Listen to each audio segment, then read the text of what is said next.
former Soviet military base outside of Lviv in western Ukraine. About 300 U.S. Army paratroopers from the 173rd Airborne Brigade, based in Vicenza, Italy, are training the Ukrainian National Guard as part of Operation Fearless Guardian.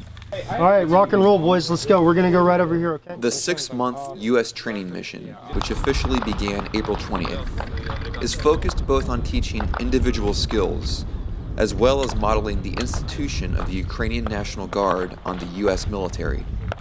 Yeah, it's a very top-heavy kind of traditional Soviet methodology in terms of command and control at the highest levels, whereas what we're trying to teach is really mission command.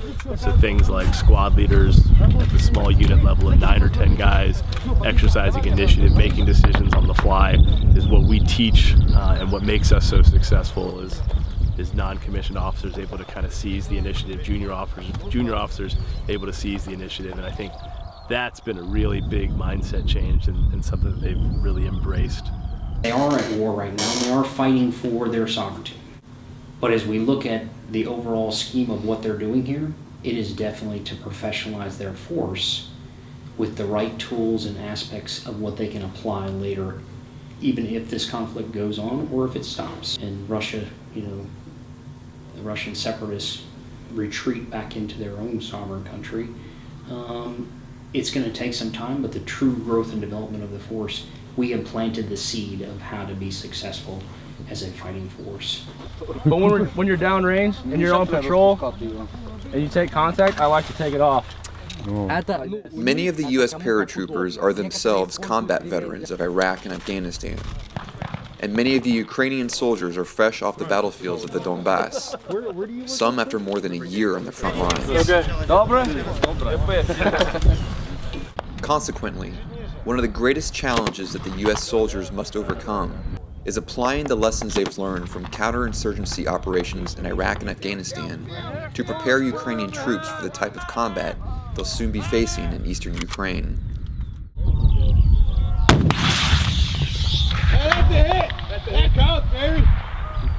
You know, a lot of them are seasoned veterans. Most of them got back from the ATO about a month ago.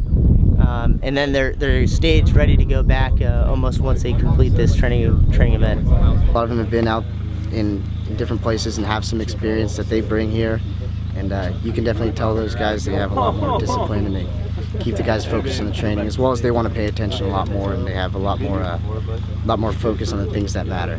Можете, в принципе, работать так, как обычно. Чтобы ничего не пропустить, можете разбрасывать вещи. I just don't want them to break my stuff because that's all I have. We're trying to do everything to keep these guys alive. So just building up the basic soldier skills helps them. So like we teach this stuff to our army all the time, but we're trying to mix in from what they have, so it doesn't seem like some just random American coming over here and teaching them some crap they see in Iraq and Afghanistan. Because everybody keeps saying, oh, back in Iraq and Afghanistan, and these guys like just, oh, there they go talking about the Taliban again. Like, that's not their war. So, trench warfare, going to what we fought in Afghanistan, yes, two completely different things. However, have I ever taken out a tank? No, I haven't. Have I ever, been accurately engaged with artillery barrages? No.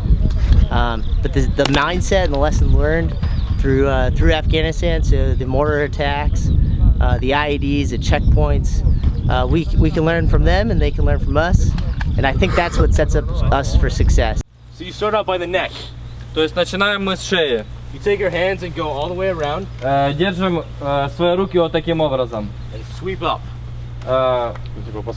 И потом смотрим, есть ли кровь или нет. Checking your hands for blood. Вот проверяем руки, есть ли кровь. Oh, they're very grateful. One of the things they always mention in a review is how much they appreciate the medical knowledge we're teaching them, and I'll be like, so we were yelling at them, right? And you think that, oh, this guy's, I hate this guy. He's so mean, but they actually they feel better. They feel like when they're done, they feel a lot more accomplished, and it really makes me want to teach them more. And because we're bringing enthusiasm and they're bringing enthusiasm, I think all around the attitude is actually really awesome here. Last night we did a little church ceremony for one of their fallen soldiers that got killed a year ago in the ATO.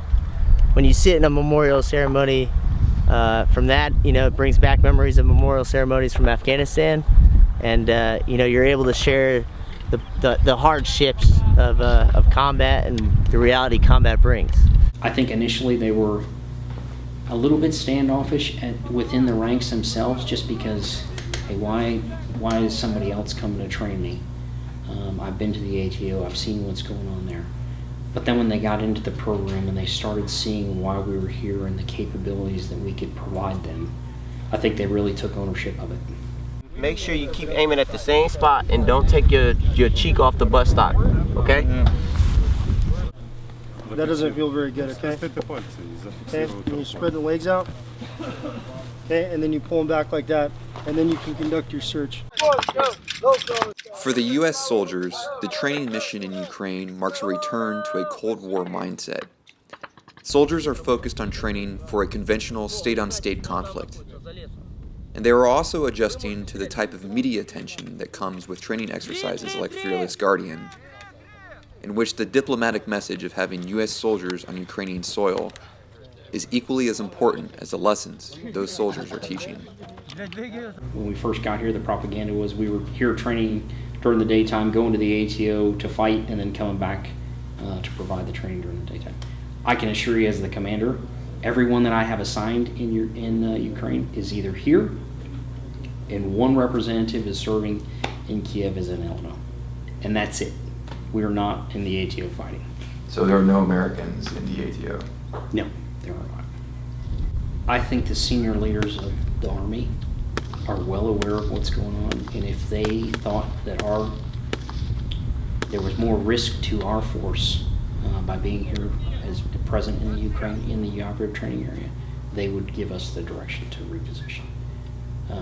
Am I worried about that right now? Absolutely not. I'm standing right beside my Ukraine counterpart in the evening, every evening for an update. I have breakfast, lunch, and dinner with them every day. So I'm here with them. And I don't want to appear like I'm scared, because I'm not. I'm here with them to help train them for the needs of their country. 15 seconds, let's go. In Yavoriv, Ukraine, for the Daily Signal, this is Nolan Peterson.